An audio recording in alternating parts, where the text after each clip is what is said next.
4 February सन 1670 साली 4 February सन 1670 साली तानाजी मालुसरे यांनी गड कोंढाणा मोगलांचा किल्लेदार औरंगजेबचा सरदार उदयभानू राठोड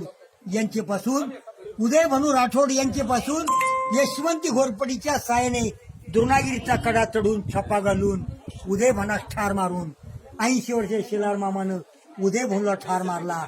तानाजी मालुसरेच्या रक्ताने शिवगड न्हाला, स्वराज्यात आला. तानाजी मालुसरेनं कोंढाणा स्वराज्यात आणला. त्या अद्भुत पराक्रमाची शिला भीम पराक्रमी वीर तानाजी रत्न तानाजी मालुसरेच्या स्मरणार्थी या ठिकाणी महाराजांनी त्याचं प्रबोधन केलं की तानाजी मालुसरेच्या रक्तानं शिवगड न्हाला, स्वराज्याचा भगवा फडकला. आणि मग महाराजांनी म्हटले गेले की आपला गड आला पण शिव गेला, गड आला पण शिव गेला. ते दुःख व्यक्त केलं. महाराजांना बातमी समजली, महाराज आले. त्या ठिकाणी उदयभानाच्या प्रेताची विल्हेवाट लावली आणि तानाजी मालुसरेच्या आपल्या हिंदू संस्कृतीप्रमाणे तानाजी मालुसरेची पालखी सजवली. महाराज प्रेत घेऊन राजगडावरनं दर्शन घेतलं.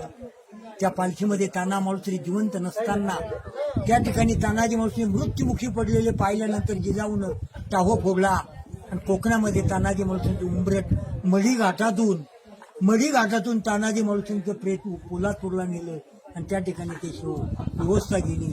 ही श्रींची इच्छा. जय भवानी, जय शिवाजी, जय भवानी, जय शिवाजी, हर हर महादेव. टिकवावं लागते.